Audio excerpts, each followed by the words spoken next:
So hello everyone, कैसे सभी लोग। आज के हमारे वीडियो के अंदर हम लोग बात करने जा रहे हैं भैया ड्राइंग के बारे में। आपके काफी सारे कमेंट्स आ रहे थे लास्ट वाली वीडियोस के ऊपर कि भाई एग्जाम तो आ रहा है पर लेकिन ड्राइंग के ऊपर काफी ज्यादा कंफ्यूजन है कि ड्राइंग को कैसे किया जाए, क्या क्या ऐसे तरीके हैं, कौन कौन सी ऐसी बारीक बारीक डिटेल्स के ऊपर हमको ध्यान देना जरूरी है ड्राइंग करते समय।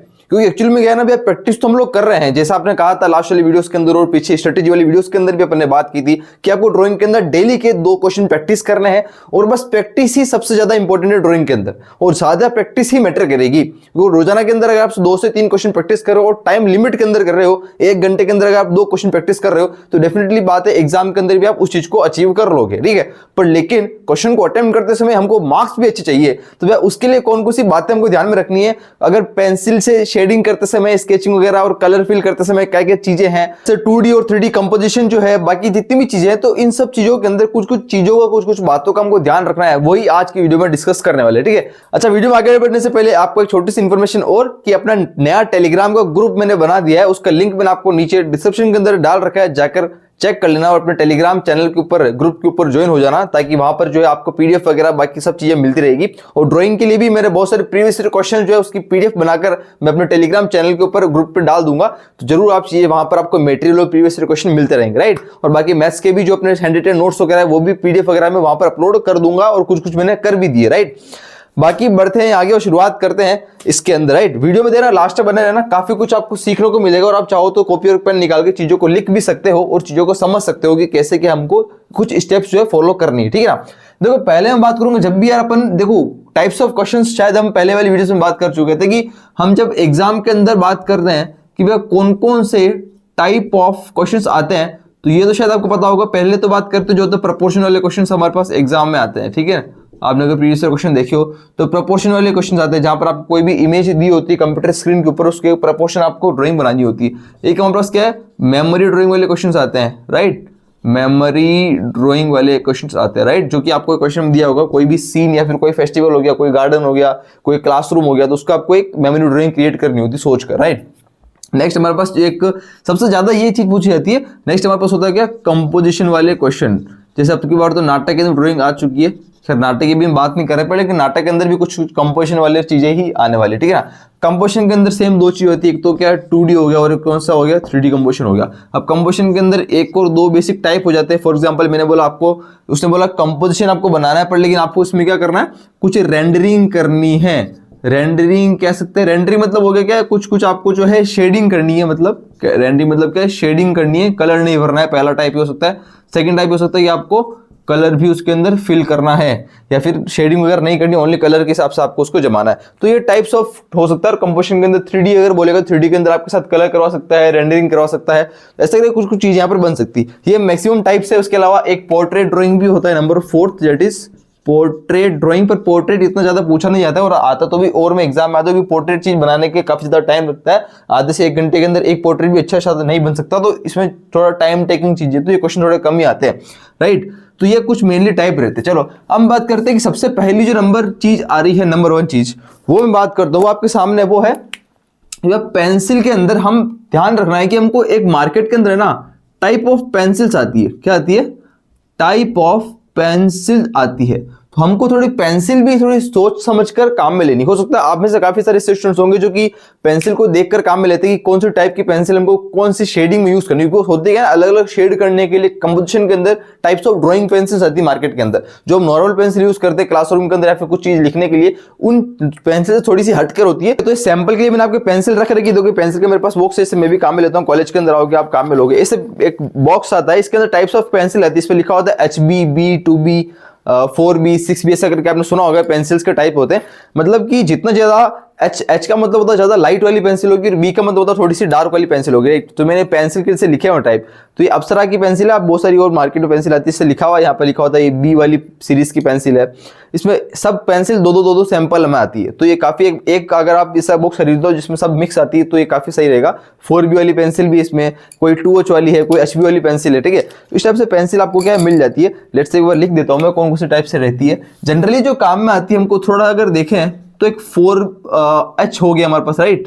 4H हो गया, लेट्स से मैंने बोला, एक हो गया 2H, एक हमारे पास हो गया H, एक हो गया HB, एक हो गया B, फिर then 2B, 4B, right. Then 6B भी आएगा, 6B। तो तो मतलब कहने का मतलब कि HB जो पेंसिल होती है ना, ये एक सेंटर वाला पार्ट होता है। कहने का मतलब ये कि HB पेंसिल जो है ना भैया, वो दोनों से मिलकर बनी है, और HB pencil is just like our normal pencil. हम जो नॉर्मल पेंसिल काम में ले रहे थे बचपन से, पहली दूसरी तीसरी क्लास से, जो हमको पता नहीं था कि HB B और 2B क्या होता है। हम तो दुकान वाले को बोलते थे भैया जाकर पेंसिल दे दो, 3 रुपए की 5 रुपए की, वो जाकर हमको पेंसिल दे देता था, वो हम घर लेकर आ जाते थे। वो एक HB पेंसिल है, ठीक है। मतलब ये क्या है, एक नॉर्मल सी पेंसिल है जो कि सब चीजों के अंदर काम आ जाती है। अगर इसको ना पता हो भैया, कुछ नहीं करना है मेरे पास, तो एक पेंसिल बता दो किससे काम करना है, तो HB पेंसिल ले लो आप, या फिर नॉर्मल पेंसिल ले लो। पर लेकिन हमको थोड़ा सा एग्जाम में ज्यादा अच्छे मार्क्स चाहिए और थोड़ा सा हमको अच्छी सी करनी ड्राइंग, तो हमको क्या इन सब पेंसिल को कॉम्बिनेशन में काम करना पड़ता है। कौन कौन सी क्या काम आती है ध्यान देना। देखो जितना ज्यादा अगर हम इस तरफ जाएंगे ना, लेफ्ट की तरफ, तो हमको क्या है, लाइटर वाली पेंसिल मिलती है। मतलब HB से लाइट होगी, 2H इससे थोड़ी सी और लाइट होगी, 4H थोड़ी सी और लाइट होगी, राइट। और अगर इधर जाता है B, तो B का मतलब होता है बोल्ड। इसका मतलब क्या, थोड़ी सी ये डार्क होती है ये पेंसिल, राइट। इधर थोड़ी सी हमको डार्क मिल जाती है। अब होता क्या ना, आपने देखा होगा जितनी ज्यादा चीजें लाइट होगी उतना ज्यादा हमको थोड़ा सा उसको दम लगाकर काम करना पड़ता है। तो ये थोड़ी सी जो लाइट वाली होगी ना, ये पेंसिल थोड़ी सी क्या हार्ड चलती है इनके कंपेरिजन में, और जो डार्क होगी थोड़ी सी क्या है, सॉफ्ट चलती। इसलिए आप देखा होगा जो भी हम शेडिंग करते हैं तो वहां पर क्या है ना, सिर्फ B वाली पेंसिल काम मिल जाती है। इसलिए ट्राई करना शेड करते समय से 2B, B से आप शेड करो, राइट। और 2 से क्या है, चीजों के अंदर आप आउटलाइन कर सकते हो चीजें स्टार्ट करने से पहले। बिकॉज होता क्या है, जब शेडिंग करते हो तो हम थोड़ा सा एक ऑब्जेक्ट की हमको आउटलाइन बनानी पड़ती है, तो आउटलाइन के लिए आप HB काम में ले लो, या फिर H वाली या 2H काम में ले लो। बाकी शेड उसको डार्क करने के लिए, चीजों को कंप्लीट करने के लिए, तो क्या है B और 2B 4B इस तरह 6B भी आप काम में ले सकते हो। तो ये क्या चीज थोड़ी सी यहाँ पर हमको ऐसा करके डिवाइड होगी, तब काफी ज्यादा अच्छी चीजें निखर कर आती है। तो इसको आप जरूर कंसिडर करें, और ये चीजें काफी इंपॉर्टेंट और पहली स्टेप होती है एक स्केच को ड्राइंग को बेहतर बनाने के लिए। अच्छा, यहाँ पर एक दो चीजें और ध्यान रखना है कि जैसे फॉर एग्जाम्पल की जो पेंसिल होती है, तो पेंसिल का हमारे पास जो ये पॉइंट होता है, तो ये दो तरीके से होता है। पहले सिंपल, एक तो हम बात करते हैं जब आप पेंसिल को शार्प करते हो तो सिंपल सा एक पॉइंट इस टाइप से कुछ होता है, जो कि हमारे काम कोई भी लाइन खींचना, कोई भी चीज बना रहे हैं। पर लेकिन अगर आप ट्राई करना कि पेंसिल का अगर आप जब भी शेडिंग कर रहे हो, राइट, या फिर आप रेंडरिंग कर रहे हो, तो रेंडरिंग करते समय क्या करना है हमको, पेंसिल का जो पॉइंट होता है ना, उसको क्या करना है, इस टाइप से कुछ लेना है, राइट। इस टाइप से अगर आप देखा होगा तो आपने शार्प करते समय आप जब पेंसिल को काटोगे तो आपको कटर से काटना है उसको, और कटर से जो आपका पॉइंट है ना, उसको थोड़ा सा क्या करना है, एक एंगल पे काटना है, एंगल पे, राइट। ये एंगल, अगर आप उसको एंगल पे लेकर काटते हो ना, इस एंगल, तो ये एंगल से जो लाइन बनती है वो पता होगा आप, उसकी विड्थ हम छोटी और बड़ी कर सकते हैं, राइट। जब आप उसको घुमाओगे ऐसा करके तो वो विड्थ कहीं छोटी होगी, कहीं बड़ी विड्थ होगी, तो थोड़ी सी रेंडरिंग में टाइप्स ऑफ इफेक्ट डालता है। तो ये क्या करना, आप जब कटर यूज करना है इन सबको शार्प करने के लिए, इन पेंसिल्स को, जो भी है 2B HB पेंसिल होगी अलग अलग ग्रेड वाली, इसको बोलते ग्रेड वाली, तो ग्रेड वाली पेंसिल्स को यहाँ पर शार्प करने के लिए आप कटर का यूज लेना। तो ये सब चीजें आप करोगे तो काफी ज्यादा सही लगेगा। अभी थोड़ा सा टाइम है तो इन चीजों के ऊपर एक्सपेरिमेंट अभी कर सकते हैं। अगर आप एग्जाम से 1 से 2 दिन पहले ये चीज देखोगे तो वो एक्सपेरिमेंट करने का टाइम हमको वहां नहीं होगा। तो अभी से एक्सपेरिमेंट करके चीजों को देखिए और ट्राई करें कि अच्छा सा चीज निकल कर आए, राइट।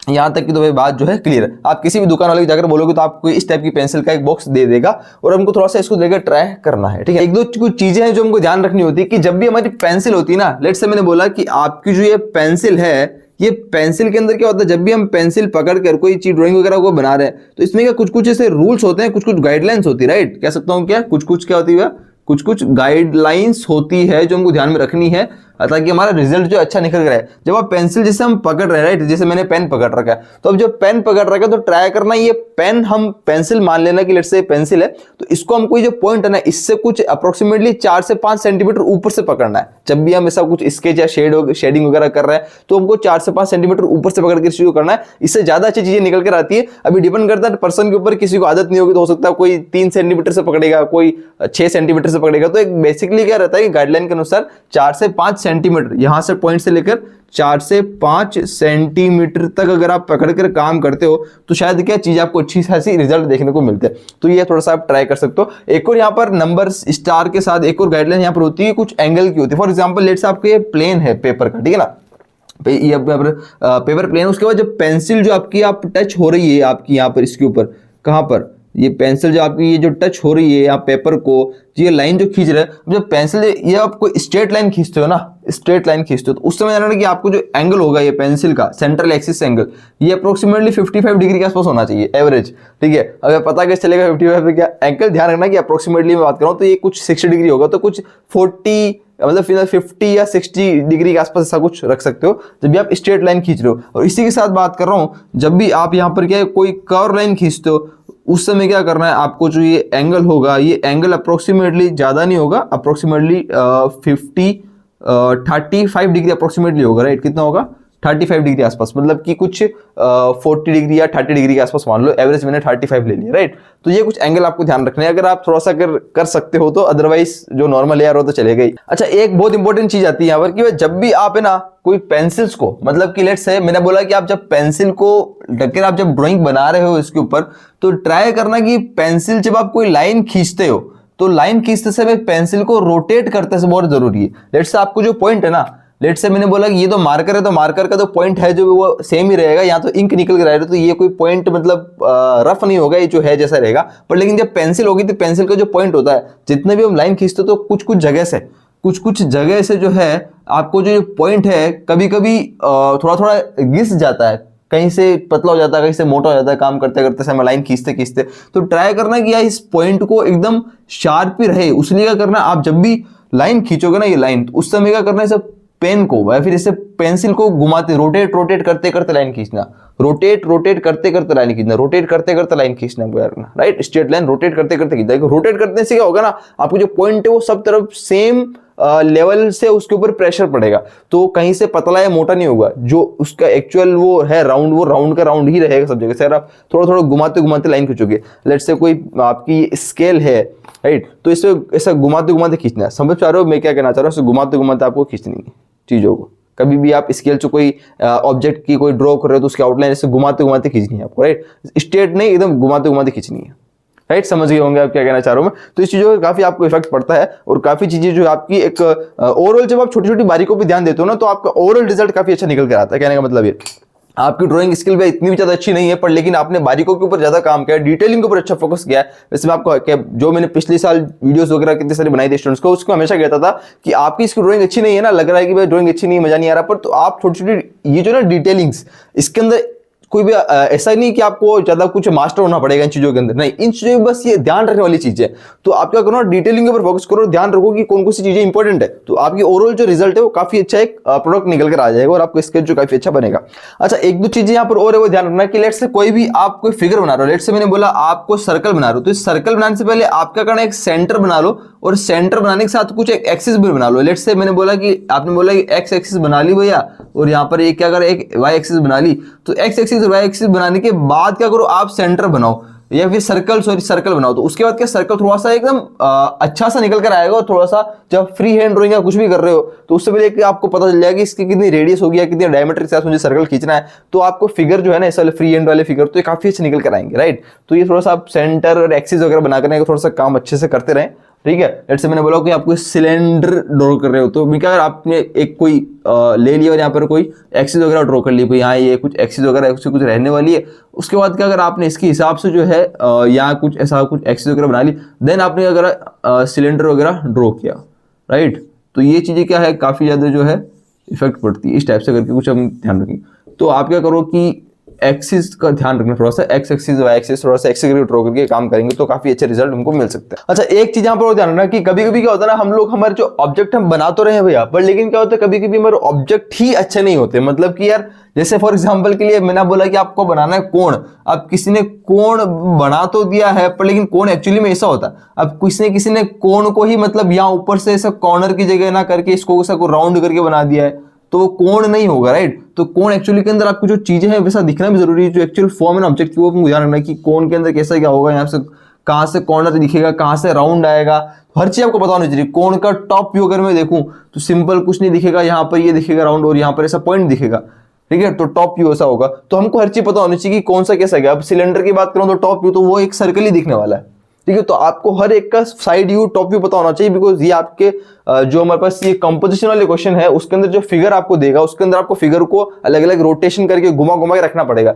तो चीज काफी ज्यादा इंपॉर्टेंट रहेगी। अच्छा, यहाँ पर एक और चीज मैं मेंशन करना चाहूंगा कि जब भी आपको एग्जाम में बोला कि लेट से आपको सिमिलर फिगर दे दिए, आपको बोला कि आपको बहुत सारे सर्कल या फिर काफी सारे ट्राइंगल या फिर काफी सारे सिलेंड्रिकल आपको यूज करने अलग अलग साइजेस के, ठीक है। तो आप ऐसा मत कर देना कि सेम टू सेम साइज के ले लिए सारे, ठीक है ना। आपको बोला कि बहुत सारे सिलेंडर आपको यूज करने आपके हिसाब से करो आप, पर लेकिन आपने क्या करा, सारे सारे सिलेंडर सेम टू सेम ले लिए, सेम टू सेम आपने क्या करा, सिलेंडर बहुत सारे ले लिए। आपको ऐसा नहीं करना है, या फिर मैं लिख देता हूँ यहाँ पे, इससे बहुत सारे आपने सिलेंडर सेम टू सेम ले लिए, ऐसा नहीं करना आपको अलग अलग साइज के लेने। या फिर लेट से बोला आपने क्यूब ले लिया, पर आपने क्या करा, इस टाइप से बहुत सारे जो है क्यूब जो आपने सेम टू सेम साइज के ले लिए। या फिर क्या अगर आपने इस टाइप से सेम टू सेम साइज के लिए, सेम टू सेम जब कोई फिगर बहुत सारे ले लोगे ना एक ड्राइंग में, तो काफी बेकार सा लगेगा। इसलिए थोड़ा सा आपको स्केल अलग अलग स्केल के लेने हैं।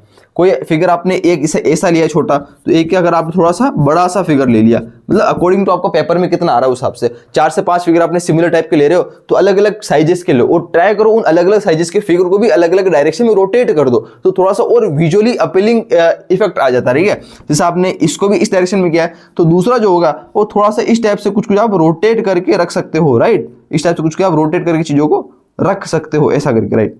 मैं कहना चाह रहा हूँ ऐसा करके, तो चीजों को रोटेट करते करते रखो, स्केल भी अलग अलग रखो, और चीजों को ऐसा लगा कि कुछ डायरेक्शन में कोई कहाँ देख रहा है कोई कहाँ देख रहा है, तो रोटेशन होगा, अलग अलग डायरेक्शन होगी, साइजेस अलग अलग होगी, तो काफी ज्यादा अच्छा चीजें लगेगी, राइट। और ध्यान रखना कि एक को सबसे इंपॉर्टेंट चीज आती है, ये शायद अब तक इंपॉर्टेंट चीज होगी, वो ये कि कभी भी आपकी जो ड्रॉइंग है ना, वो ड्रॉइंग सेंटर में नहीं होनी चाहिए, मतलब नॉट सेंट्रिक। कि लेट से मैंने बोला कि आपका ये बोर्ड है, अब मैं सब चीजें बोर्ड के ऊपर लिख रहा हूँ सेंटर में, बिकॉज आपको अच्छे से दिखे, पर लेकिन होता क्या ना, जब अभी कोई ड्राइंग बना रहे हो, लेट से ये ड्राइंग मैंने बोला आपको ड्राइंग कंपोजिशन बनाओ, तो आपको कंपोजिशन होना चाहिए, फिर जो आपका ऐसा कोई एलिमेंट जो ज्यादा आई कैचिंग है।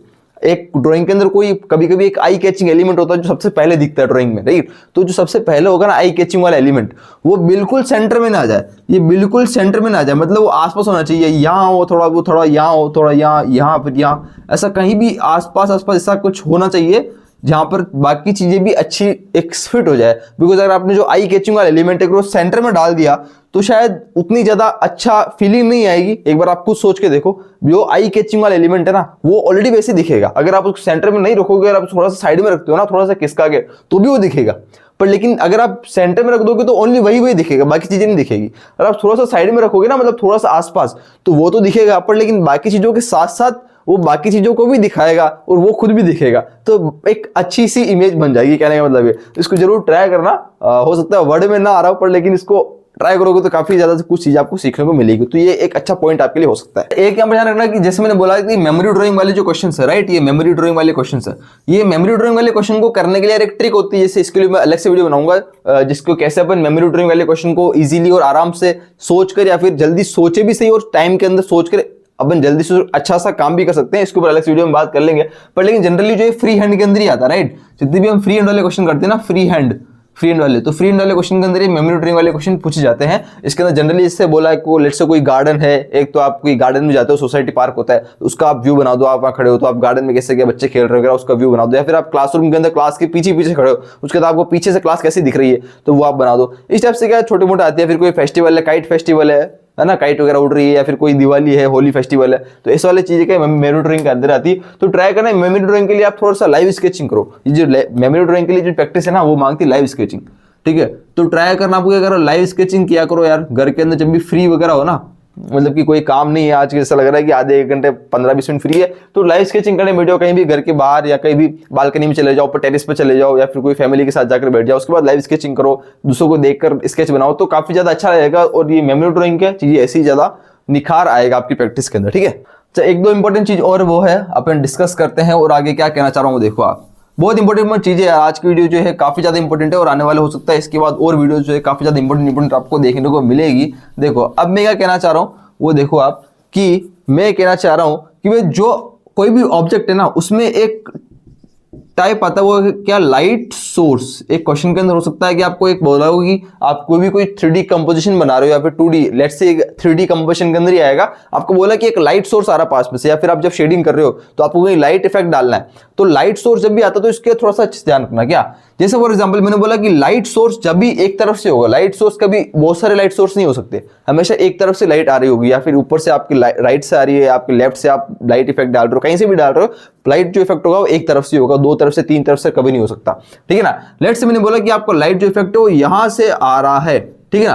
मैंने बोला कि लाइट इफेक्ट यहां से आ रहा है, आपका ऑब्जेक्ट कुछ ऐसा पड़ा है, लेट्स से मैंने बोला क्या, आपका ऑब्जेक्ट कुछ यहां पर कुछ इस टाइप से कुछ सिलेंडर पड़ा है, आपका लाइट इफेक्ट यहां से आ रहा है, राइट। इस टाइप से कुछ लाइट इफेक्ट आ रहा है, एक तरफ से आएगा, ठीक है ना। अब ध्यान ही रखना कि जहां से लाइट इफेक्ट आ रहा है उसके अपोजिट में तो शेडो आएगी, ये तो वैसे सिंपल सी बात है। अब शेडो भी जो है, शेडो की जो साइज वगैरह होगी ये भी काफी ज्यादा मैटर करती है भाई। शेडो की जो है वो साइज वगैरह किसके ऊपर डिपेंड करेगी, ठीक है ना। ये शेडो बन रही है इसकी साइज किस पर डिपेंड करेगी।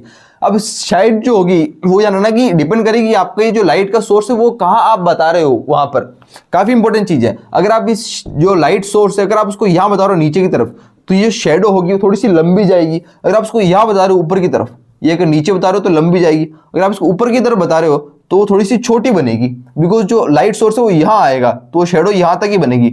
ये बनाओगे तो शेडो छेड़ तक जाएगी। तो इसका मतलब क्या हुआ कि अगर आपका जो है, आपको जो लाइट का सोर्स अगर वो ऊपर की तरफ है, ऊपर की तरफ है, तो शेडो क्या होगी, छोटी हो जाएगी, राइट। अगर आपका लाइट का जो सोर्स है वो नीचे की तरफ आ गया तो आपकी जो शेडो है वो क्या होगी, लंबी हो जाएगी, साइज उसकी बड़ी हो जाएगी। तो ये काफी ज्यादा एक कह सकता हूँ कि टेक्निकली चीजें हैं, वो थोड़ी सी सोचने वाली चीजें जो हमको ध्यान रखनी है, ठीक है।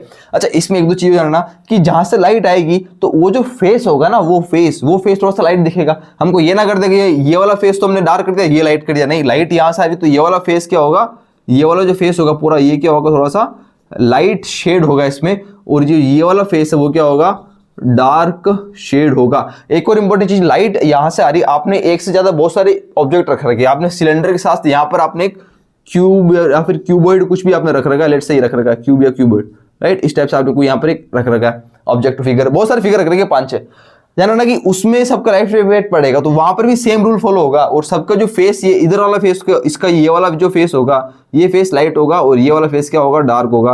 तो ये सब चीजें काफी ज्यादा है जो ध्यान देने वाली है, और इसके ऊपर एग्जामिनर बिल्कुल फोकस करता है, राइट, जब आपकी चीजें देखी जाती है। तो ये सब चीजें हमको ध्यान रखनी है कि कहाँ से आप चीजें कब पढ़ रहे हो, और टेक्निकली चीजें भी हमको थोड़ी देखनी है। एक यहाँ पर बहुत इंपॉर्टेंट चीज वो आती है कि जब भी आप बात कर रहे हो पर्सपेक्टिव, आपने सुना होगा नाम, एक वर्ड आता है, इसको बोलते हैं क्या, पर्सपेक्टिव।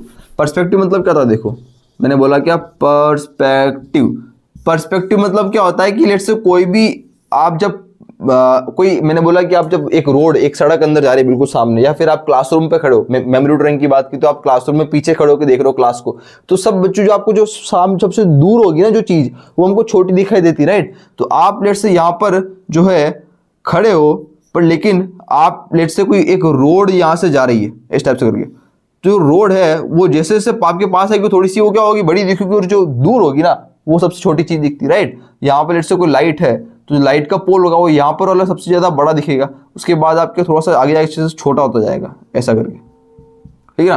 तो दिखेगा कि आपको जैसे दूर क्या थोड़ी सी चीज दूर जा रही है। तो इन चीजों का काफी जानना है, इसको बोलते हैं हम perspective, 1 point perspective, 2 point perspective. और जहाँ पर ऐसी चीज होती है ना, लेट्स से मैंने बोला कि एक क्लासरूम के आप खड़े हो तो क्लासरूम के अंदर यहाँ इस टाइप से कुछ चीजें हैं, ठीक है ना, ये क्लासरूम के अंदर इस टाइप से कुछ आ रहा है, ठीक है ना। क्लासरूम था तो आप यहाँ पर खड़े हो, बाकी यहाँ पर जो स्टूडेंट्स बैठे हैं और यहाँ पर जो टीचर वगैरह खड़ा है, तो ये सब जो ये लाइंस है ना, ये जो भी लाइंस आ रही है, ये सब भी लाइंस, ये सब लाइंस आगे जाके एक कॉमन पॉइंट पे मीट होती है। अगर मैं आपको डॉटेड से आगे करूंगा, ये तो इस जो पॉइंट होगा ना, सेंटर पे एक पॉइंट होगा, इसको बोलते हैं क्या, वेनिशिंग पॉइंट। इसको बोलते हैं क्या हम, वेनिशिंग पॉइंट। हो सकता है आपने ये पढ़ा होगा पर्सपेक्टिव में आता है, इसको बोलते हैं वेनिशिंग पॉइंट, जहां पर एक वेनिशिंग पॉइंट से सारी लाइन या फिर सब कुछ निकलता हुआ दिखाई देता है, हर एक एलिमेंट्स। इसको बोलते हैं पर्सपेक्टिव ड्राइंग के अंदर। तो ये भी थोड़ा सा हमको ध्यान रखना है चीजों की, कैसे हमको छोटी और बड़ी चीजें रखनी है साइज के हिसाब से, हम पर्सपेक्टिव किस चीज का बना रहे हैं हमको थोड़ा ध्यान रखना है। नेक्स्ट यहाँ पर जो पॉइंट है वो सबसे इंपॉर्टेंट आता है, जो कि कलर, ठीक है। अब कलर के ऊपर क्या करना है वो बताओ। देखो अब कलर के जब भी बात कर रहे हैं तो यहाँ पर क्या करना है, मैं आपको यही लिखता हूँ कि कलर एक ऐसा पॉइंट है यार जो हमको थोड़ा ध्यान रखना है। जैसे मैंने बोला जो कंपोजिशन वाला, या फिर आप मेमोरी ड्राइंग बात करी, मैंने कंपोजिशन आ गया 2D, आपको बोला 2D कंपोजिशन के अंदर आपको कलर भरना है, तो आपने अलग अलग फिगर तो बना दिए, पर लेकिन कलर भरते समय ध्यान नहीं रखना कि जब भी आप लेट से कोई ये इमेज है, राइट, ये आपका पेपर है या कोई शीट है, आपने बहुत सारे फिगर यहाँ पर बना रखे हैं, पहला फिगर ऐसे, दूसरा, तीसरा, चौथा, ऐसे 5, बहुत सारे फिगर आपने बना रखे। तो नहीं, अगर आप कोई भी फिगर को 3 से ज्यादा बार बना रहे हो, 3, 4, 5 बार बना रहे हो, तो ट्राई करना कि अगर आपको सेम टू सेम फिगर या सिमिलर स्केल के, आपको बोला कि स्केल भी सेम ही होने चाहिए ऐसा कुछ, तो सेम टू सेम स्केल के फिगर पास पास मत बना देना, अच्छा नहीं लगेगा। उसमें क्या है ना, सॉरी, ट्राइंगल रूल फॉलो करना। क्या, ट्राइंगल रूल फॉलो कर सकते हो कि जो भी आपका सिमिलर वाले सेम स्केल के जो ऑब्जेक्ट है, वो शायद अगर एक यहाँ आ गया तो एक यहाँ आ जाए और एक ऐसा कुछ यहाँ, तो इससे एक ट्राइंगल सा बनाएगा। या फिर आपको ट्राइंगल, 3 ट्राइंगल है तो एक यहाँ आ गया, एक स्टेप से यहाँ आ गया, तो एक स्टेप से कुछ यहाँ आपने बना दिया ऐसा कुछ, तो एक ट्राइंगल सा चीज बनेगी। तो चीजें काफी ज्यादा बैलेंस लग सकती है, ठीक है। सेम कम कलर के अंदर ही बताऊंगा। तो आपको अगर आप कोई, लेट्स से मैंने बोला आप ब्लू कलर कर रहे हो, तो आप ब्लू कलर कोई एक फिगर में कर रहे हो, लेट्स से आपने बोला एक ट्राइंगल के अंदर आपने इसमें ब्लू कलर किया, अब आपको सेकंड बार वापस और 2-3 बार और ब्लू कलर करना है, किसी सर्कल में करना है ब्लू कलर, तो आप इस पास वाले सर्कल में ब्लू कलर मत कर दो, इस यहाँ वाला जो सर्कल है ना इस वाले में ब्लू कलर करो। उसके बाद आपको सिलेंडर में ब्लू कलर करना था, और सिलेंडर यहाँ पड़ा है, राइट, एक सिलेंडर यहाँ और एक सिलेंडर यहाँ पड़ा है, तो ट्राई करना इस वाले सिलेंडर में करो। तो ये क्या है, वो ट्राइंगल बनाएगा कलर से, तो एक कलर का भी ट्राइंगल बना देगा, कलर का ट्राइंगल बना देगा। तो पैटर्न की सेम टू सेम कलर पास में आसपास में ना हो जाए, क्योंकि कुछ अच्छा नहीं लगेगा। तो आसपास जो है ना वो अलग अलग कलर हो, और जो सेम में कलर है वो मिलकर एक ट्राइंगल बनाए, तो वो एक बैलेंस हो जाएगा हर एक कलर। तो हमको क्या करना है, चीजों को बैलेंस कर देना है और पूरी पिक्चर के अंदर कलर्स को बिछा देना है, ठीक है ना। तो उम्मीद कर रहा हूं कि आप थोड़ा पॉइंट जो है पकड़ गए होंगे। बाकी बढ़ते आगे।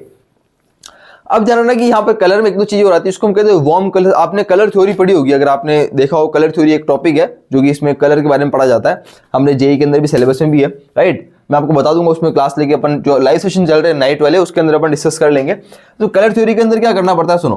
कलर थ्योरी के अंदर क्या होता है, आपके टाइप्स ऑफ कलर होता है, इसमें आता है क्या, वार्म कलर्स, एक आता है क्या, कूल कलर्स। वार्म कलर्स मतलब क्या होता है, ऐसे कलर्स जो कि ज्यादा गर्मी, हीट वाले होते हैं, हीटिंग इफेक्ट देते हैं, हीटिंग इफेक्ट। जैसे सन की बात करते हो तो क्या रेड हो गया, ठीक है, ऐसा क्या हो गया, रेड हो गया, येलो हो गया, ऑरेंज हो गया, ये वार्म कलर्स है, हीटिंग इफेक्ट वाले कलर्स है। कूल कलर्स की बात करते हैं तो एक ब्लू हो गया, वायलेट हो गया, ये थोड़े से क्या ठंडे कलर्स है, ये थोड़ा सा पीस, शांति वाले कलर, ठंडे कलर्स है। तो जब भी आप कोई मेमोरी ड्राइंग बना रहे हो या फिर कोई भी चीज बना रहे हो, तो कलर का कॉम्बिनेशन भी अपने हिसाब से देखना कि किस चीज के बारे में क्या हो रहा है। अगर आप कोई ऐसा स्काई टाइप है, या फिर क्या कंडीशन क्या है उस समय, बहुत ज्यादा धूप है या फिर दिन का टाइम है, तो आप कौन सा कलर हिसाब से काम में ले रहे हो, या फिर कोई नाइट व्यू बता रहे हो, या फिर आप वाटर का कोई व्यू बता रहे हो, तो आप कौन से कलर यूज कर रहे हो। तो कूल कलर का या फिर वार्म कलर के कॉम्बिनेशन, या फिर कोई एक्शन पेंटिंग बना रहे हो, एक्शन पेंटिंग के अंदर क्या होता है, वार्म कलर काम आता है। एक्शन पेंटिंग बहुत ज्यादा ऐसा सब कुछ बहुत ज्यादा मिक्सअप हो गया, एक्शन पेंटिंग, तो वहां पर वार्म कलर्स आते हैं, राइट। कोई पीस वाली, शांति वाली पेंटिंग है, तो वहां पर क्या कूल कलर्स हो, वाटर वगैरह, तो उसमें कूल कलर्स काम में आता है।